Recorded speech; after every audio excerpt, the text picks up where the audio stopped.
নয়না ছোট থেকে অনেক পরিশ্রমী ছিল। সে যখন খুব ছোট তখন তার বাবা মারা গিয়েছিল। তার বাবার মৃত্যুর পরে নয়নার মাই নয়নাকে লালন পালন করে আসছে।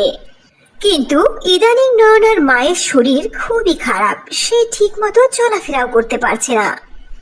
নয়নার মা বিছানায় পড়ে গেছে, এজন্য আস্তে আস্তে নয়নাদের খাবারেরও কষ্ট হতে শুরু করেছে। নয়নার বয়স এখন 10 বছর। সে কাজের জন্য বিভিন্ন জায়গায় ঘোরাঘুরি করছে, কিন্তু তাকে কেউ কাজ দিচ্ছে না। যখন নয়না অনেক ঘোরাঘুরির পরেও কোনো কাজ পেল না, তখন সে লোকের কাছ থেকে ভিক্ষা চাইতে আরম্ভ করলো। শুরুর দিকে নয়নাকে কেউ কেউ তার উপর দয়া করে ভিক্ষা দিত, কিছু খেতেও দিত, কিন্তু এখন আর সেটা দেওয়াও বন্ধ হয়ে গেছে। ম্যাডাম, আমাকে কিছু ভিক্ষা দিন, আপনাকে আল্লাহ ভালো করবেন। এই মেয়ে, রোজ রোজ কি করে বেড়াস? প্রতিদিন কেন আসিস? আমার সময়টা নষ্ট হয়। যা, ভাগ এখান থেকে, আর কোনোদিন আসবি না। এবার যদি আসিস তাহলে কিন্তু তোকে পুলিশে ধরিয়ে দেব। নয়না মনে খুবই কষ্ট পেল আর সে বাড়িতে ফিরে গেল।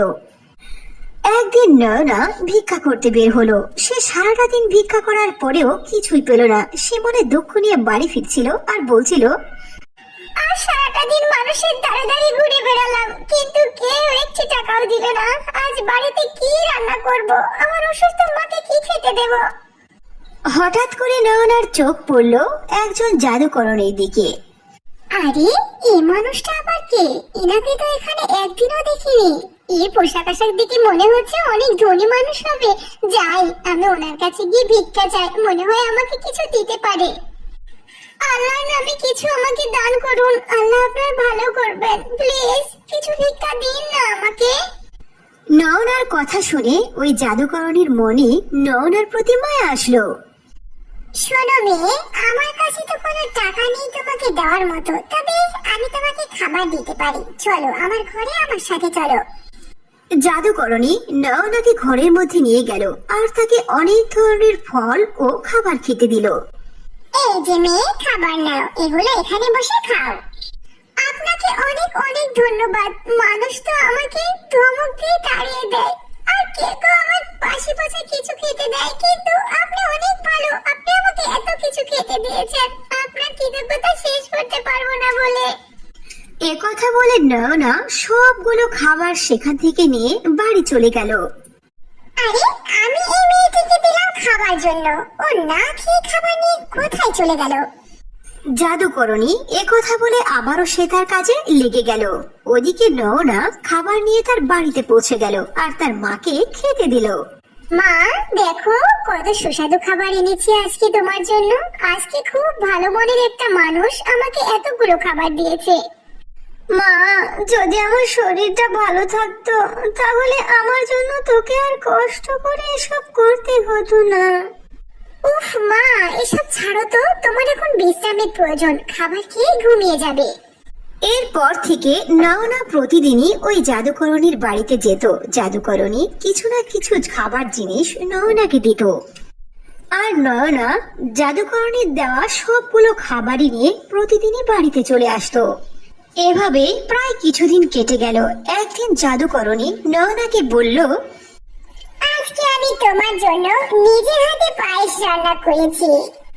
আপনাকে অনেক অনেক ধন্যবাদ। কিন্তু মেয়ে শোনো, তোমার কাছে আজকে আমার একটি প্রশ্ন। আমি তোমাকে প্রতিদিনই খাবার দিই, আর তুমি সেগুলো না খেয়ে কোথায় নিয়ে যাও? এরপর নয়না জাদুকরণীকে তার দুঃখের কথা সবকিছু খুলে বলল। কি, এতটুকু বয়সে তুমি তোমার মায়ের দেখভাল করছো? এটা অনেক গর্বের বিষয় বাছা। তুমি এই ক্ষীর তোমার বাড়িতে নিয়ে যাও, তুমিও খাবে, তোমার মাকেও খাওয়াবে। দেখি আমি তোমার মায়ের জন্য কি করতে পারি। নয়না পায়েস নিয়ে বাড়িতে চলে গেল। এদিকে জাদুকরণী নয়নার মুখে তার দুঃখের কথা শুনে খুবই কষ্ট পেয়ে গেল। জাদুকরণী তার জাদুর ছুরির সাহায্যে নয়নার মায়ের শরীরের অবস্থা দেখে ফেলল। হাই হাই, এই মেয়েটির মায়ের শরীর দেখছি আসলেই খুব খারাপ। এর জন্য আমাকে কিছু না কিছু করতেই হবে। পরের দিন যখন নয়না জাদুকরণীর বাড়িতে আসলো, তখন জাদুকরণী নয়নাকে তার জাদু শক্তি দ্বারা 3টি হ্যান্ডব্যাগ দিল। হ্যান্ডব্যাগ গুলো দেখে নয়না বলল, জি না, আমি এই ব্যাগগুলো দিয়ে কি করব? এর আমার কোনো প্রয়োজন নেই। আরে পাগলি মেয়ে, এই তিনটি হলো আমার জাদুর হ্যান্ডব্যাগ। এই 3 হ্যান্ডব্যাগ আমি আমার জাদু দিয়ে তৈরি করেছি। কি, আপনি জাদু করেননি? আর এই 3টি ব্যাগ আপনি জাদু দিয়ে তৈরি করেছেন? হ্যাঁ না, আমি হলাম জাদুকরণী। তুমি এই 3টি ব্যাগকে তোমার সাথে নিয়ে যাও। এই 3 ব্যাগ তোমাকে সর্বদা সাহায্য করবে। কিন্তু এই 3টি হ্যান্ডব্যাগ দিয়ে আমি কি করব? এর কি কাজ? প্রথম ব্যাগ থেকে বিভিন্ন রকমের রং বেরঙের সুস্বাদু খাবার, আর দ্বিতীয় ব্যাগ থেকে টাকা পয়সা, আর তৃতীয় ব্যাগ তোমার সমস্ত মনের আশা পূর্ণ করবে। কিন্তু একটি কথা মনে রাখবে, এই জাদুর হ্যান্ডব্যাগ তোমাকে তখনই সাহায্য করবে যখন বাস্তবিকই তোমার কোনো জিনিসের প্রয়োজন হবে। এরপর নয়না 3টি জাদুর হ্যান্ডব্যাগ নিয়ে বাড়িতে চলে আসলো আর তার মাকে বলল, মা দেখো, ওই ভালো মানুষটি কে ছিল জানো? উনি হলেন জাদুকরণী, আর ওই জাদুকরণী আমাকে 3টি হ্যান্ডব্যাগ দিয়েছে। এই জাদুর হ্যান্ডব্যাগ? হ্যাঁ মা, থামো, আমি তোমাকে দেখাচ্ছি। এরপর নয়না প্রথম জাদুর হ্যান্ডব্যাগের মধ্যে হাত দিয়ে বলল, হে জাদুর হ্যান্ডব্যাগ, তুমি আমার মায়ের জন্য বিভিন্ন রকমের সুস্বাদু খাবার দাও। এটা বলার সঙ্গে সঙ্গে ওই জাদুর হ্যান্ডব্যাগ বিভিন্ন ধরনের সুস্বাদু খাবার সেখানে প্রকট করে দিল। দেখেছো মা, সত্যি এটা জাদুর হ্যান্ডব্যাগ। এরপর নয়না দ্বিতীয় জাদুর ব্যাগের মধ্যে হাত দিয়ে তার মায়ের জন্য ওষুধ ও তৃতীয় জাদুর ব্যাগের মধ্যে হাত দিয়ে অনেক টাকা পয়সা ও প্রয়োজনীয় জিনিস চেয়ে নিল। ঘরের বিভিন্ন আসবাবপত্র, ফ্রিজ, খাট, ওয়ার্ডরোব সবকিছু চেয়ে নিল আর বলল, দেখেছো মা, কাল পর্যন্ত আমরা তো ভিখারি ছিলাম, আর ওই জাদুকরণী আন্টি আমাদের জীবনকে একেবারে পরিবর্তন করে দিল। কিন্তু মা, আমি চাই তুমি এখন স্কুলে ভর্তি হয়ে লেখাপড়া করবে, লেখাপড়া করে আমার মনের আশা পূর্ণ করবে আর আশেপাশের গরিব লোকদেরকে সাহায্য করবে। হ্যাঁ মা, অবশ্যই করব, আমি তোমার সকল মনের আশা পূর্ণ করব।